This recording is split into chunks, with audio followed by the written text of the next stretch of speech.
Hello everyone, welcome back to my YouTube channel. तो इस video में हम स्थापत्य कला और मूर्तिकला से रिलेटेड 30 क्वेश्चन सॉल्व करने वाले हैं। इससे पहले मैं आपको 100 क्वेश्चन प्रोवाइड करा चुकी हूं, जिसमें प्रत्येक वीडियो में आपको जो 30 क्वेश्चन हैं वो दिए गए हैं और इसी तरह से हम लोग 250 से 300 क्वेश्चन जो है वो सॉल्व करने वाले हैं स्थापत्य कला और मूर्तिकला से रिलेटेड। तो आप लोग इस सीरीज को जरूर फॉलो करिएगा। तो चलिए वीडियो को शुरू करते हैं और कमेंट करके जरूर बताइएगा कि कितने क्वेश्चन आपके यहाँ पर सही हुए हैं। फर्स्ट क्वेश्चन है कि दुर्गा मंदिर अहोल के लिए कौन सा सत्य नहीं है? मेहराबदार योजना मुख्य रूप से द्रविड़ नगर कला के साथ मुख्य देवी दुर्गा माँ या चालुक्य युग से संबंधित। तो बताइए अहोल दुर्गा मंदिर जो है इसके लिए यहाँ पर कौन सा सत्य नहीं है? इसका आंसर जो है वो हो जाएगा ऑप्शन नंबर 3, यानी कि मुख्य देवी दुर्गा माँ ये जो है यहाँ पर सत्य नहीं है। बाकी चीजें जो यहाँ पर दी गई हैं वो सारी सत्य हैं। अगला है कि गार्डियन फिगर्स मूर्ति ज्यादातर मंदिरों के बाहर दिखाई देती है, उसे कहते हैं। बताइए उसे क्या कहते हैं? इसका आंसर हो जाएगा ऑप्शन नंबर 3, ठीक है, द्वारपाल। ठीक है, जो आप देखते हैं कि गेट के बाहर जो गार्ड खड़े रहते हैं, उसी तरह से जो पहले मंदिर बनते थे उनके आगे भी जो है वो गार्डियन फिगर्स जो खड़े रहते थे उनको बोलते हैं द्वारपाल। अगला प्रश्न है यहाँ पर कि महाबलीपुरम में गंगा पैनल के अवरोही स्रोत में होता है। तो जो ये मंदिर है आपको बहुत अच्छे से तैयार के जाने हैं, जो स्तूप से रिलेटेड चीज़ें हैं वो आपको डीपली अच्छे से पढ़ना है, क्योंकि आपने जब महाबलीपुरम को बहुत अच्छे से पढ़ा होगा तभी आपको पता होगा इस बारे में कि जो महाबलीपुरम है वहाँ पर गंगा पैनल है, उसके अवरोही स्रोत में क्या होता है। तो इसका आंसर जो है वो हो जाएगा ऑप्शन नंबर 3, यानी कि अर्जुन की तपस्या। ठीक है, अगला प्रश्न है यहाँ पर कि दीदारगंज अच्छी मूर्ति बनी है। बताइए मूर्ति किससे निर्मित है? तो इसका आंसर होगा ऑप्शन नंबर 3, ठीक है, चमकदार बलुआ पत्थर। तो ये क्वेश्चन बहुत ज़्यादा जो है वो पूछे जाते हैं कि भाई जो मूर्ति है वो किस चीज़ से जो है वो बनी हुई है। तो ये सारी चीज़ें भी आपको देख लेनी है। नेक्स्ट है कि निम्न में से कौन सी इमारत फतेहपुर सीकरी में स्थित नहीं है? बताइए कौन सी इमारत है जो फतेहपुर सीकरी में नहीं स्थित है? इसका आंसर हो जाएगा ऑप्शन नंबर 1, ठीक है, मोती मस्जिद। नेक्स्ट प्रश्न है कि निम्नलिखित में से कौन सा गलत है? बताइए यहाँ पर कौन सा जो है वो गलत होगा, यानी कि अंकोर वाट कंबोडिया में स्थित है, प्रबानम जो है ये इंडोनेशिया में है, शंभुनाथ श्रीलंका में है या श्वेत दांगन म्यांमार में है। तो कौन सा जो है वो यहाँ पर गलत होगा? इसका आंसर हो जाएगा ऑप्शन नंबर 3, ठीक है, ये जो है यहाँ पर गलत है। अगला प्रश्न है कि पूर्व बुद्ध काल के प्रकार निम्न में से कौन से नहीं हैं? तो इसका आंसर जो है वो होगा ऑप्शन नंबर डी। अगला प्रश्न है कि भारतीय कला में छत प्रकार के लिए प्रयुक्त होता है। बताइए छत जो प्रकार है इसके लिए क्या प्रयुक्त होता है? इसका आंसर हो जाएगा ऑप्शन नंबर 1, यानी कि नाभि चंद्र। अगला प्रश्न है कि गुप्तकालीन देवगढ़ मंदिर की दीवारों पर निम्न में से कौन सा मूर्ति शिल्प मौजूद नहीं है? तो बताइए क्या होगा इसका आंसर? इसका आंसर हो जाएगा ऑप्शन नंबर 3, यानी कि महिषासुर मर्दिनी जो है ये गुप्तकालीन देवगढ़ मंदिर की दीवारों पर मूर्ति शिल्प नहीं मिलता है। अगला प्रश्न है यहाँ पर कि भारतीय कला में मेधी शब्द निम्नलिखित में से किस विधा से संबंधित है? तो बताइए मेधी किससे संबंधित है? तो इसका आंसर हो जाएगा ऑप्शन नंबर 3, यानी कि वास्तुकला से जो है वो मेधी शब्द संबंधित है। अगला प्रश्न है कि तंजावुर के प्रसिद्ध बृहदेश्वर मंदिर का फिनियल निम्नलिखित में से किस रूप को निरूपित करता है? तो बताइए किस रूप को निरूपित करता है? इसका आंसर हो जाएगा ऑप्शन नंबर 3, यानी कि कलश जो है वो उस कलश को निरूपित करता है बृहदेश्वर मंदिर का फिनियल। अगला प्रश्न है कि ककद बोट निम्नलिखित में से किस प्राचीन स्थान का प्राचीन नाम था? तो बताइए ककद जो बोट है इसके नाम से किसको जाना जाता है? तो इसका आंसर हो जाएगा ऑप्शन नंबर बी, यानी कि सांची। ठीक है, ककद बोट जो है ये सांची का प्राचीन नाम है और सांची का जो स्तूप है ये कहाँ पर स्थित है, तो ये जो है वो मध्य प्रदेश राज्य के रायसेन जिले में स्थित है। मध्य प्रदेश मोस्टली लोगों को पता होगा, बट अगर क्वेश्चन थोड़ा सा डिफिकल्ट बनाते हैं देन आपसे जिले के बारे में पूछ सकते हैं, तो आपको ध्यान रखना है कि भाई रायसेन जिले में जो है वो ये स्थित है, ठीक है। और ये किससे संबंधित है, जो सांची का स्तूप है, तो ये भगवान बुद्ध से संबंधित है। भगवान बुद्ध से तो संबंधित है, लेकिन किस मतलब चीज़ से संबंधित है, तो ये जो है ये महापरिनिर्वाण से जो है वो संबंधित है सांची का स्तूप। स्तूप के बारे में आप अच्छे से पढ़ लीजिएगा। बहुत तरह के स्तूप होते हैं, कुछ ऐसे स्तूप होते हैं जहाँ पर जो मतलब उनके मतलब लोग होते हैं उनकी अस्थियां रखी होती हैं, या कुछ ऐसे स्तूप होते हैं जहाँ पर जो चीज़ें उनको प्रिय होती हैं वो रखी होती हैं। तो बहुत सारी चीज़ें हैं, तो वो आप सारी देख लीजिएगा। बाकी थोड़ा सा सांची के स्तूप के बारे में हम लोग यहाँ पर जान लेते हैं।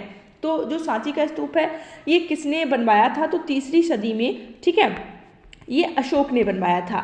लेकिन अगर मतलब अशोक ऑप्शन में नहीं है और वहाँ पर पुष्यमित्र शुंग है, देन आपका आंसर पुष्यमित्र शुंग भी हो सकता है, क्योंकि जो सांची का स्तूप है इसके ऊपर जो पत्थर है वो पुष्यमित्र शुंग ने चढ़वाया था, ठीक है। तो इसीलिए आपको ये भी ध्यान रखना है, कंफ्यूज नहीं होना है। और इसकी खोज कब की गई, यानी कि जो सांची का स्तूप है इसको खोजा कब गया, तो 1818 में जो है वो टेलर ने इसको खोजा था। किसने खोजा था, तो टेलर ने 1818 में इसको खोजा था और इसको विश्व धरोहर सूची में 1989 में जो है वो शामिल किया गया, ठीक है। आपसे पूछा जाए सांची का स्तूप जो है इसको विश्व धरोहर सूची में कब शामिल किया गया, तो 1989 में इसको जो है वो शामिल किया गया। और ये जो सांची का स्तूप है ये अर्धगोलाकार है, ठीक है। कैसा है, तो अर्धगोलाकार जो है वो सांची का स्तूप है। अब चलिए अगला क्वेश्चन देखते हैं। अगला है कि बौद्ध प्रतिमा विज्ञान में निम्नलिखित में से किसके द्वारा भूमि स्पर्श दर्शाया गया है, तो इसका आंसर हो जाएगा ऑप्शन नंबर 1 यानी कि अक्षोभ है। नेक्स्ट है कि चीन के हॉन वंश को टेराकोटा आर्मी सदियों से जमीन में दबी रही क्योंकि, ठीक है, इसका रीजन क्या था वो आपको बताना है। तो इसका आंसर हो जाएगा ऑप्शन नंबर बी यानी कि वे अंतिम संस्कार का एक हिस्सा थे और उन्हें दफनाया जाना अभिष्ट था। अगला प्रश्न है कि भारतीय संग्रहालय कोलकाता में बोधिसत्व अवलोकितेश्वर की मूर्ति किससे बनी है, तो बताइए किस चीज से जो है ये निर्मित है। इसका आंसर होगा ऑप्शन नंबर 1 यानी कि गुलाबी बलुई पत्थर। अगला प्रश्न है कि निम्नलिखित में से कौन सा मंदिर पंचयातन प्रकार का है। पंचयातन का मतलब ये होता है कि भाई एक मंदिर होता है बड़ा सा जो जिसके चारों तरफ 4 और मंदिर बने होते हैं, यानी कि टोटल 5 मंदिर जो है वहां पर होते हैं। तो आंसर बताइए इसका क्या होगा। इसका आंसर हो जाएगा ऑप्शन नंबर डी यानी कि दशावतार मंदिर देवगढ़। अगला है कि किस काल के दौरान भारतीय मूर्तिकला श्रेष्ठ प्रकृतिवाद के साथ आकृति तथा भावना का पूर्ण विलयन निरूपित करती है। इसका आंसर है ऑप्शन नंबर डी यानी कि गुप्त काल। अगला प्रश्न है कि निम्नलिखित में से किस मस्जिद की वास्तुकला कार्डोबा स्पेन की कैथेड्रल मस्जिद के समान है। इसका आंसर होगा ऑप्शन नंबर 1 यानी कि जामी मस्जिद गुलबर्गा। अगला है कि स्तूप के किस भाग को हर्मिका कहते हैं, और ये क्वेश्चन बहुत बार एग्जाम में पूछा गया है, तो बताइए आंसर क्या होगा इसका। इसका आंसर हो जाएगा ऑप्शन नंबर डी।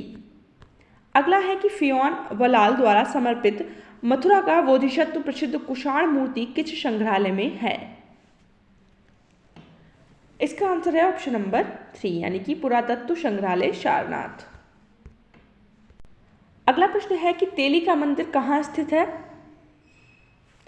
तो तेली का मंदिर जो है ये स्थित है ग्वालियर में, ऑप्शन नंबर 1। अगला है कि निम्नलिखित में से कौन सी पुस्तक में केवल भारतीय वास्तुकला का उल्लेख किया गया है। ध्यान रखना है आपको, क्वेश्चन बहुत अच्छे से पढ़ना है। केवल हो गया, ठीक है, नहीं हो गया, इन चीज़ों को बहुत ध्यान से जो है वो आपको देखना है। तो बताइए केवल भारतीय वास्तुकला कौन सी पुस्तक में आपको मिलेगी। इसका आंसर हो जाएगा ऑप्शन नंबर 3।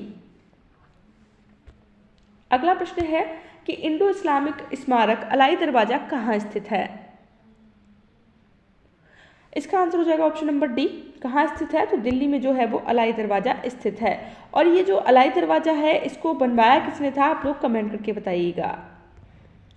अगला प्रश्न है कि सारनाथ बुद्ध प्रतिमा किस पत्थर से बनाई गई है। तो जो प्रतिमाएं हैं वो किस पत्थर से बनाई गई हैं, कहाँ पर स्थित हैं, किसने बनवाई है, किसने खोजा है, ये कुछ ऐसी चीज़ें हैं जो आपको पता होनी चाहिए। बहुत सारे क्वेश्चन यहाँ से बनते हैं।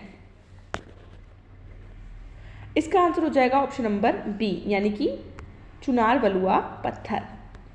अगला प्रश्न है कि अंबाजी संगमरमर का उपयोग निम्नलिखित में से किस मंदिर के लिए किया गया है? इसका आंसर है ऑप्शन नंबर 2, दिलवाड़ा। ठीक है, दिलवाड़ा के लिए अंबाजी संगमरमर का उपयोग जो है वो किया गया है। और वीडियो को ज़रूर लाइक करिएगा, अगर आपको पसंद आ रही हो शेयर करिएगा, और आपने चैनल को सब्सक्राइब नहीं किया है तो भाई चैनल को सब्सक्राइब कर लीजिए, आपको ढेर सारी वीडियोज़ यहाँ पर मिलने वाली हैं। और आप लोग कमेंट करके बताइएगा कि किस टॉपिक पर आपको वीडियो चाहिए हैं। अगला प्रश्न है कि खजुराहो में कंदरिया महादेव मंदिर के संबंध में कौन सी विशेषता निम्नलिखित विकल्पों में उपयुक्त नहीं है? ठीक है, बताइए कौन सी विशेषता है जो यहाँ पर नहीं है। इसका आंसर जो है वो हो जाएगा ऑप्शन नंबर डी। ठीक है, लटीना शिखर जो है ये इसकी विशेषता नहीं है। अब चलिए थोड़ा सा खजुराहो के बारे में जान लेते हैं, क्योंकि बहुत सारे क्वेश्चन जो हैं यहाँ से बनते हैं। स्पेशली जो कंदरिया महादेव का मंदिर है इससे रिलेटेड बहुत सारे क्वेश्चन जो है वो एग्जाम में आए हैं। तो जो खजुराहो है ये कहाँ स्थित है? तो ये मध्य प्रदेश में स्थित है। ठीक है, कहाँ पर जो है ये स्थित है? तो मध्य प्रदेश में ये स्थित है। और मध्य प्रदेश के किस जिले में जो है ये स्थित है? तो छतरपुर में है। ठीक है, छतरपुर में जो है ये खजुराहो स्थित है। और इसकी स्थापना पूछी जाए कब हुई थी, तो इसकी स्थापना जो है ये 950 से 1050 में जो है वो इसकी स्थापना हुई थी। चंदेल वंश के राजा चंद्रवर्मन ने जो है वो इसकी स्थापना की थी। यहाँ का सबसे बड़ा मंदिर कौन सा है? तो वो है कंदरिया महादेव का मंदिर। और किससे संबंधित है? तो जाहिर सी बात है महादेव का यानी कि शिव से ये जो है वो संबंधित है। और इसको बनवाया किसने था? तो विद्याधर ने जो है वो इसको बनवाया था। ठीक है, किसने बनवाया था? तो विद्याधर जो है उन्होंने इसको बनवाया था। क्यों बनवाया था? तो महमूद गजनवी और विद्याधर जो हैं इनके बीच युद्ध हुआ था। तो विद्याधर जो है वो इस युद्ध को जीत गए थे और इसी के उपलक्ष्य में इन्होंने जो कंदरिया महादेव का मंदिर है इसका निर्माण करवाया था। ठीक है, और जो खजुराहो है यहाँ पर किस शैली का प्रयोग हुआ है? तो आपको पता है 3 शैलियाँ हैं। ठीक है, नागर है, द्रविड़ है और एक वेशर शैली है। वेशर क्या है? नागर और द्रविड़ दोनों शैलियों का जो है वो मिश्रण है। तो नागर शैली का जो यूज है वो खजुराहो में हुआ है। और खजुराहो को 1986 में, ठीक है 1986 में खजुराहो को जो है वो विश्व धरोहर सूची में शामिल कर लिया गया है। और वर्तमान में जो है यहाँ पर कितने मंदिर हैं? तो वर्तमान में यहाँ पर 22 मंदिर हैं। बाकी आप लोग कमेंट करके बताइएगा, क्योंकि यहाँ पर बहुत सारा कन्फ्यूजन रहता है, कोई 22 बताता है, कोई 24 बताता है, तो कितने हैं आप लोग कमेंट करके बताइएगा। अगला प्रश्न है कि मथुरा शैली में निर्मित सम्राट कनिष्क की मूर्ति कहाँ सुरक्षित है? इसका आंसर हो जाएगा ऑप्शन नंबर 1, मथुरा के अजायब घर में। नेक्स्ट है कि अमरावती शैली की मूर्तियों के निर्माण में किस पत्थर का जो प्रयोग है वो हुआ है? इसका आंसर हो जाएगा ऑप्शन नंबर बी, सफ़ेद संगमरमर का जो यूज है वो हुआ है अमरावती शैली की मूर्तियों में। और अमरावती स्तूप के बारे में आपने पढ़ा होगा, जो कि आंध्र प्रदेश में स्थित है। ठीक है, कहाँ पर स्थित है? तो आंध्र प्रदेश में जो है वो स्थित है। और जो है यहाँ पर सबसे अधिक प्रभाव किसका रहा है अमरावती स्तूप पर? तो श्रीलंका की जो बौद्ध कला है उसका सर्वाधिक जो है प्रभाव रहा है, रोमन का प्रभाव यहाँ पर रहा है। अगला है कि गुप्त काल में मूर्तिकला के प्रमुख केंद्र थे। बताइए क्या होगा इसका आंसर?